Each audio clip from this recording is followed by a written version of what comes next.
Reinforcements have arrived among the Battle Pass reward vehicles. Time for the regulars to move over. Meet the BZ-58-2 heavy tank and the Kampfpanzer III Projekt 07HK tank destroyer. 2 newcomers available for Battle Pass tokens.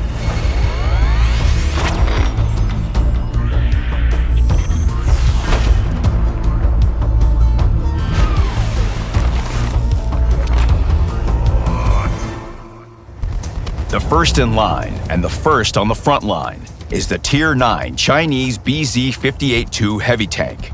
It's a comfortable heavy tank that doesn't claim to be the best, and you'll realize that as soon as you move. The BZ has a classic top speed for a sturdy heavy tank, 35 kilometers per hour.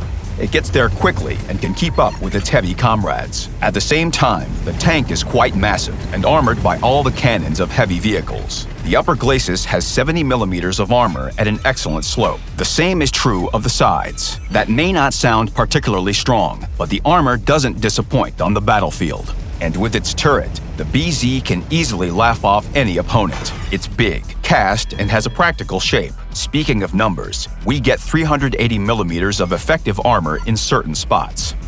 But, as with any classic heavy tank, the BZ has a few classic vulnerabilities. Its lower glacis and 2 cupolas. The former, although huge, is not hard to hide.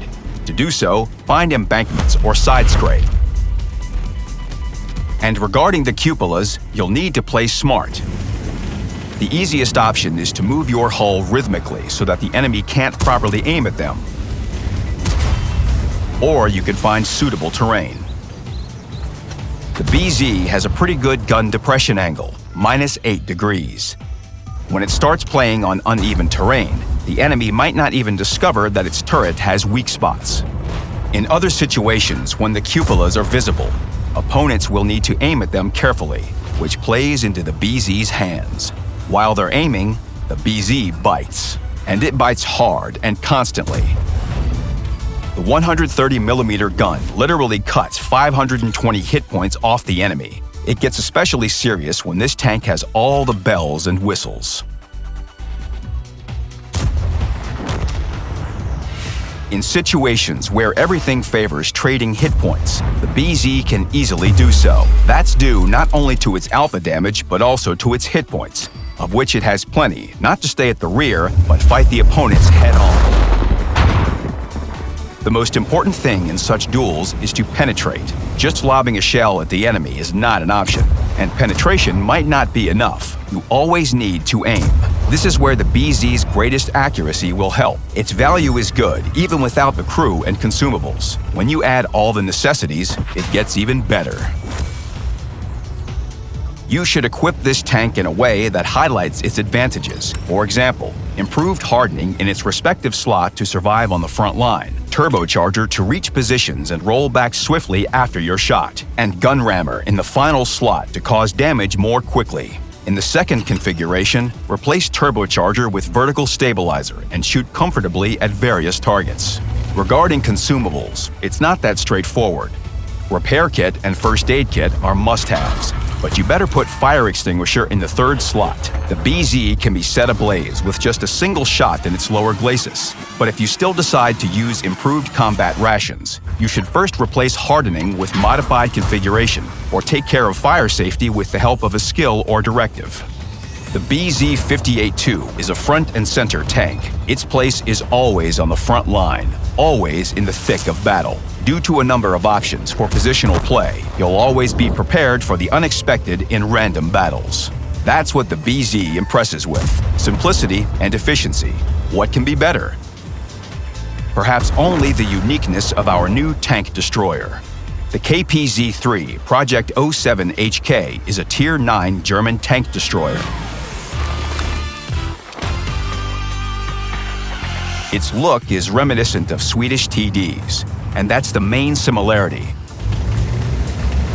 We could say that the 2 modes of this German TD also count, but how they work is more similar to its counterpart, the Kunstpanzer.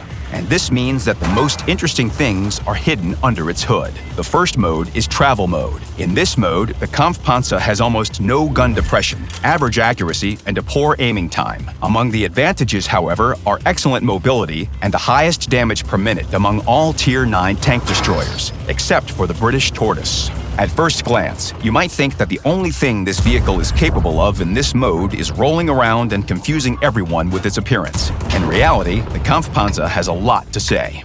Its mobility in this mode is one of its strong suits. Thanks to this, it can occupy key positions, change flanks, and arrive at positions easily to fire at approaching enemies. But the main strength of this vehicle in travel mode is its ability to strike back. In close combat, you can easily play second fiddle. You just need to wait until your opponents unload at your sturdier allies. Then you roll out and fire several shots. And to ensure your reticle doesn't fly off to the side, lock in on your target with auto-aim. If your insidious opponent is below you and you don't have enough gun depression, use hull rocking to fire.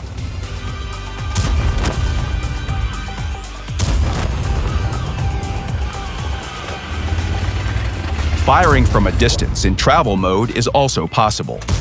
The accuracy isn't outstanding, sure, but it gets much better after the correct tuning with dual modifications. Now the Kampfpanzer doesn't seem so harmless, but it's still missing something. And that something can be found in siege mode. To switch modes, use the X key. Now is when this vehicle reveals a drastically different side. Its mobility and damage per minute will decrease, but you'll get pinpoint accuracy, an excellent aiming time, and, most importantly, a gun depression angle of -12 degrees. Thanks to this, the Kampfpanzer can play in positions that it had difficulties with before. Plus, you can use your armor now. The excellent slope of its upper glacis allows the Kampfpanzer to deflect all AP and APCR shells from guns up to 130 millimeters. That means from almost all Tier 9 heavy and medium tanks. All you need to do is cover your lower glacis and roll back after your shot so that the opponent can't aim at your commander's cupola. Yes, mobility is much worse in siege mode than in travel mode, but it's enough for small maneuvers. However, hiding in bushes in siege mode is very enjoyable, especially because the accuracy and concealment values lend themselves to such a playstyle. Additionally, this vehicle's features allow for occupying the most unusual and safe positions. Other TDs will fight for a spot near a rock, but all spots will suit the Kampfpanzer well. These two modes not only give you a choice, but they also allow you to adapt to different combat situations. So don't be afraid to experiment and switch modes when you think DPM is more important in a particular situation than high accuracy, and vice versa. But remember that switching modes takes 3 seconds.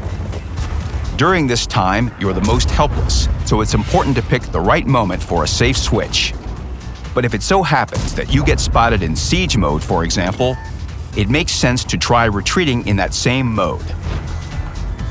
The only things that remain the same in both modes are average damage and penetration. The APCR and heat shells travel quickly and penetrate everything at the same tier. But the HE shells are truly hardcore. 460 HP of damage and 120 millimeters of penetration. Their velocity is also decent, so if you face another paper-thin heavy, don't be shy to remind them of that. Depending on how you're going to play on different maps, you need to think through your equipment choice. Reserve the first slot for gun rammer. You can't do without it. Next, it depends on the situation. If your plan is to support your allies from a distance, you should choose improved aiming and ventilation. If you're spotting, replace ventilation with coated optics. If the map suggests a more aggressive playstyle, the most effective setup will be gun rammer, ventilation, and turbocharger, which will improve mobility in both travel and siege modes. To make the best choice, create 2 sets of equipment and select the one you need before battle with the help of field modification. The Kampfpanzer is not a classic support vehicle, although its efficiency in battle entirely depends on the team's actions. You yourself can choose a style of play thanks to its ability to adjust to any given situation. Of course, you can play an entire battle in one mode, but try to switch a few times at least. Your results will be truly impressive, and the battles will be interesting and memorable. The BZ-58-2 is a classic heavy tank. The Kampfpanzer is a vehicle with a fickle nature. Now the choice is yours. You either play in them or against them. Forward to the tokens, Commanders.